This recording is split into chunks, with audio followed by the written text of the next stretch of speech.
Welcome to Strip Coverlet, where we squeeze the bigger picture out of literature. I'm Adrian Ford, and we're here for another poetry discussion. A poetry discussion that will come to us, obviously, from Emily Dickinson, because Emily Dickinson is where it's at. Emily Dickinson is the only poet that matters, don't you know? And in as much, this poetry discussion will appear in two separate playlists here on the channel. Number one, obviously, the poetry discussion playlist, but also which is over 200 poems now, but also the Emily Dickinson poetry discussion playlist, which is currently over 50 Emily Dickinson poems. If you find yourself here by chance but not design, literature is the only thing that I talk about on this channel. Poetry every Monday, pardon me. But also, I have novel read-alongs, there are short stories on the channel, there are full-length reviews, etc., etc., etc. Writer's quotes, by the by. So if you might look forward to something like that, consider hitting the subscribe button in order to stick around for more. And if you want to help me out with what I'm doing here, hitting the like button tells YouTube to share this video with other literature lovers. Now, let's get into it. The Soul Selects Her Own Society by Emily Dickinson, and it reads as such. The soul selects her own society, then shuts the door to her divine majority. Present, no more. Unmoved, she notes the chariots pausing at her low gate. Unmoved, an emperor be kneeling upon her mat. I've known her from an ample nation. Choose one, then close the valves of her attention like a stone. So this is saying the soul itself selects its society, and then it shuts the door. Whether that is to the chagrin of chariots, entire parades, perhaps war, even an emperor kneeling upon her mat. Doesn't matter. If the door to that society is closed, it does not move. It is like a stone. Perhaps this is where, in the multiverse, Emily Dickinson and Chris Cornell find each other like a stone. But that is not to be in this world. So here's where I want to start the discussion for this poem. Merriam-Webster's definition for society. 1. Companionship or association with one's fellows, friendly or intimate intercourse. Company. 2. A voluntary association of individuals for common ends, especially an organized group working together or periodically meeting because of common interests, beliefs, or profession. 3. A. An enduring and cooperating social group whose members have developed organized patterns of relationships through interaction with one another. B. A community, nation, or broad grouping of people having common traditions, institutions, and collective activities and interests. 4. A part of a community that is a unit distinguishable by particular aims or standards of living or conduct, a social circle or group of social circles having a clearly marked identity, literary society. B. A part of the community that sets itself apart as a leisure class and that regards itself as the arbiter of fashion and manners. 5. A natural group of plants, usually a single species or habit within an association. B. The progeny of a pair of insects when constituting a social unit, such as a hive of bees. Broadly, an interdependent system of organisms or biological units. Now, here, such as a hive of bees, obviously, with Emily Dickinson, this is exactly where we're going.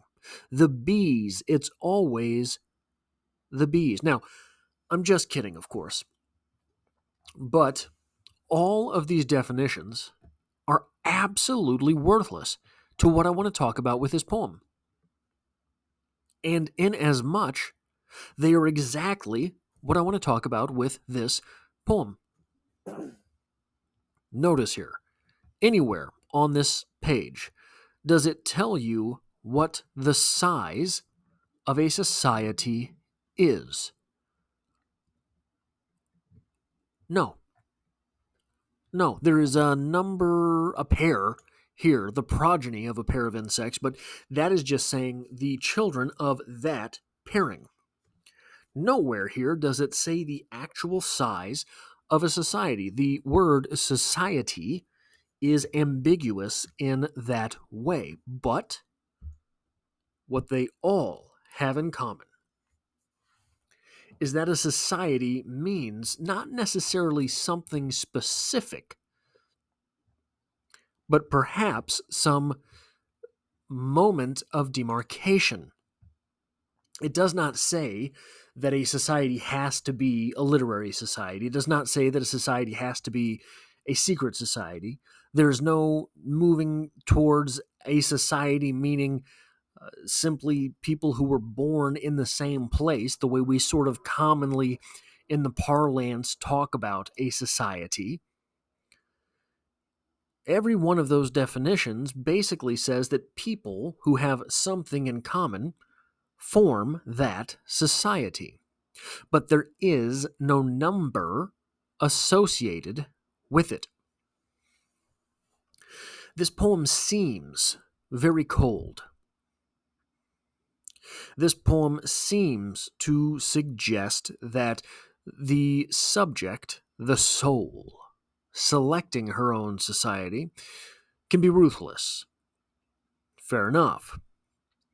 We probably feel this on a daily basis. There are people that we consider friends, there are people that we consider confidants, there are people with whom we work. All of these groups of people can form separate societies, but all of these separate societies would revolve around the individual who is in those separate societies. Here we have, and so you belong to different societies. You belong to different demarcated groups of people. At work, you have a society. At home, probably, you have a society. Online, you have a society.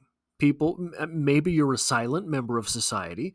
That is not, but if you're here, you're part of a society, right?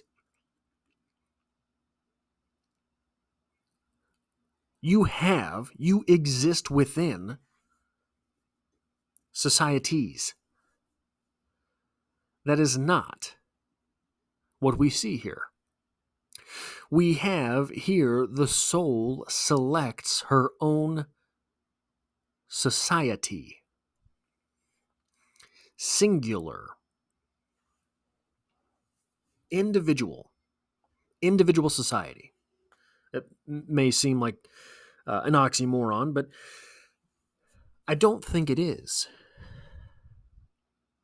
We have here the soul selecting her own society of souls. We have here the soul selecting based upon the soul. Is this to insinuate that there are other societies in which we exist that do not touch, implicate, mean, extract any piece of the soul?